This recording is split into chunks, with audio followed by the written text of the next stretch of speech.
Hello, and welcome to Dogma Discussions. This is Vincent. If you're new to the channel, it's to discuss all kinds of dogma. Started out about religious dogma, and it's moved into other types of dogma, although religious dogma is the focus. My name is Vincent, and what I do is I tell stories related to experiences I've had about dogma. And so if you like the video, hit the like button. That helps me out with the YouTube algorithms. And subscribe to the channel and share the video with others and leave me comments. Comments really help with the algorithm so that YouTube puts this video out more so other people can see it. All right. Okay, here we go. This one is called The Dogma of Female Virtue. When I was writing about Roman versus Christian male virtue, I began to wonder about the way these two perspectives would view females. In the Bible, Proverbs defines female virtue as the following: sexual purity, loyalty, serving family and others, hardworking, loving God, and frugal. And how does the biblical view match that of ancient Rome? Certainly, Roman women were valued for domesticity and chastity. Yet, the difference between the two perspectives is significant. Although Roman women were valued for traditional roles, their influence regularly extended beyond the home. Consider Lucretia, arguably the most famous example of a Roman woman esteemed for traditional female virtues. Her story begins late one night in the 6th century BC. While on a military campaign, two male cousins, Tarquin, the Roman king's son, and Collatinus, debate whose wife is the most virtuous. And, bored by the lack of action, they ride home to spy on their spouses. Tarquin's wife is at a large banquet with men. Shameful. Conversely, Collatinus's wife, Lucretia, is seen to be weaving clothing for her family along with her handmaidens. Satisfied, Collatinus returns to the field. But Tarquin, in a fit of rage, rapes Lucretia. She, although her blamelessness is assured by Collatinus, kills herself. One might think that her story ends there. But no. The violation of her modesty serves as an analogy of the king's oppressiveness over the entire state. Thus, her death is the catalyst for overthrowing the monarchy, ushering in the Roman Republic. Yet, you might say, Lucretia still represented traditional virtue by lacking a personal public presence. True, but she significantly impacted the state, albeit indirectly. And over time, the public influence of Roman women continued to grow, and importance placed on reputation somewhat waned. Consider Claudia Quinta, a Roman matron from the 3rd century BC. While the Second Carthaginian War raged, the fledgling Roman state was on the verge of annihilation. The city's residents faced starvation, among other depredations. Thus, a statue of Cybele, an Eastern goddess of wildness and fertility, was brought to bless the city. As a ship conveyed the image along the Tiber River, it lodged on a sandbar. Oracles were consulted, which stated that only a chaste woman could free it. Claudia Quinta offered help, despite her scandalous reputation. After she entreated the goddess for strength, The vessel was tied to Claudia's girdle, by which she dislodged and towed it to the city, which was subsequently blessed. Significance? It shows that a woman could have a public presence, even though her personal purity was in doubt. As the war continued and the government became bankrupted, extreme financial measures were taken. Taxes were doubled and tripled. Individuals' trust funds borrowed. Private property taken for public use. Additionally, the Roman Senate, the Republic's ruling body, passed a law curbing spending on luxury items, limiting the amount of gold that women were allowed to wear, and forbidding the purchase of expensive purple dye used for female multicolored clothing. Roman women were unhappy, seeing this law as a curtailment of their expression of status, femininity, beauty, and individuality. But they acquiesced for the good of the state. Yet, years after the war, the law still stood, and women were fed up. So what did they do? Stay home and beg their husbands for help? Nope. They protested, flooding the city center, blocking the streets, bringing the government to a standstill.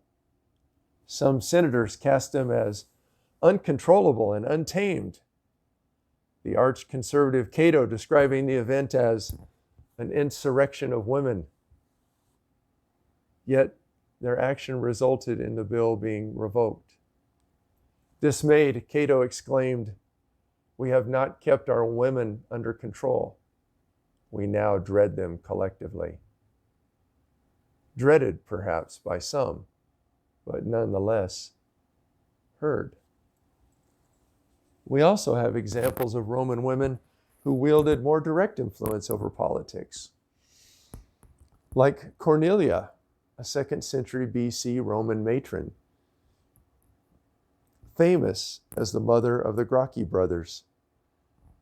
Although her life began traditionally as wife and mother, Cornelia was herself well educated, having studied literature, Latin, and Greek, the latter being the language of intellectuals. After her husband dies, although young herself, she remains a widow, focusing on her children's education, even refusing the king of Egypt's offer of marriage. Moreover, she constantly brings Greek philosophers to Rome for her own edification and that of her sons. She also wielded great influence in the way her sons viewed the state. As a result, the boys become significant reformers, advocating for protecting the poor and disenfranchised from the abuses of the wealthy and powerful. Later in life, after her sons' untimely murders by those resistant to change, Cornelia continues to openly entertain traveling intellectuals. And her spending time with men is not considered scandalous. Rather, so esteemed is she both for her intelligence and as a symbol of Roman motherhood that posthumously a public statue is placed in her honor. In contrast to the public influence of these pagan women, what female exempla does the New Testament offer? What about Jesus' mother, Mary? Her value? Birthing Jesus. What about Elizabeth, Jesus' aunt? Wait for it. She birthed John the Baptist. Okay, and Mary Magdalene. Let's see. After having 7 demons cast out by Jesus, she stayed by him during the crucifixion and cared for his dead body. So, valued for loyalty and being a helper? Okay, but perhaps I'm being unfair. After all, why not look at some Old Testament examples, since the Roman ones are pre-Christian? Okay, what about Rachel, whom Jacob earned as a wife? Her claim to fame? Birthing a son. Or Hannah, who struggled with conception until promising God that if she bore a son, she would dedicate him to the Lord. She then birthed Samuel, the prophet. And remember Ruth, the young widow who found a new husband by sleeping at his feet? Come on, surely there's a biblical woman known for more than being a wife and birther. Sure, Esther, who, although Jewish, was married to the king of Persia. After the king's viceroy had convinced her husband to kill all the Jews, Esther holds a banquet and, revealing her ethnicity to her husband, is able to intervene for her people. Yet, what does that say about her own ability to effect change? Not much. Esther's influence was relegated to her husband's estimation of her value and his willingness to grant her request. Thus, the biblical women's value is consistently limited to their traditional role as wives and birthers of children. This scriptural view became clear to me one Sunday evening at church. Let me take you to that moment. Once the service has reached the time for the sermon, Pastor Clyde, a young and muscular man, swaggers confidently to the stage. I sit behind two young women who, at his entrance, look at each other and smile. Tonight, he says, I'm speaking to the women. Applause and vocal expressions of female approval ring out. Flashing a charismatic smile, he continues. Now I know you ladies are quite capable of earning degrees and careers, but your priority should be having a family. A hush sweeps over the auditorium. A serious look darkens the pastor's countenance, and he adds, to quote the Apostle Paul, wives must submit to their husbands as to God, for the husband is the head of the wife, as Christ is to the church. The women in front of me look at each other, smiles gone. Clyde continues, now listen, ladies, those are not my words, but God's. A smattering of amens resound, surprisingly, even a few female ones. So, he states, it's fine to have jobs, but you must also marry, and once you have children, leave your careers. For a woman is incomplete without a family, and its members need your undivided attention. God's plan for the man is to provide and protect, whereas the woman's role is to nurture and support. If both follow these roles, the results are beautiful. Glory be to God. An eruption of music signals the termination of his message. Surprisingly, the women in front of me nod and clap, albeit solemnly, as do many others in the congregation. Currently, there is much debate about what constitutes femininity and masculinity. To be sure, biology dictates certain abilities and proclivities to each sex.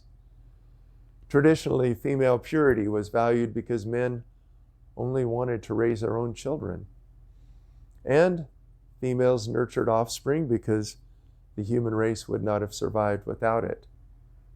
And since success in hunting, agriculture, and war relied on physical strength and testosterone, more prevalent in men, it made sense for women to embrace domesticity. Some now in our society call for a change to these traditional roles. Problem? Instead of focusing on equality, traditional femininity is cast as weak and traditional masculinity as toxic.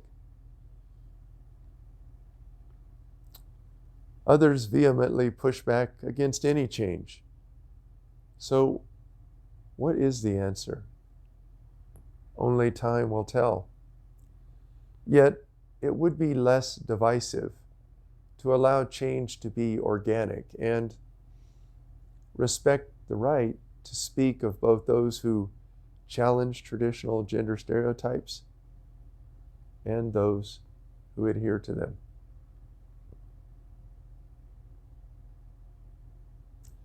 Thank you. That's my story for this time.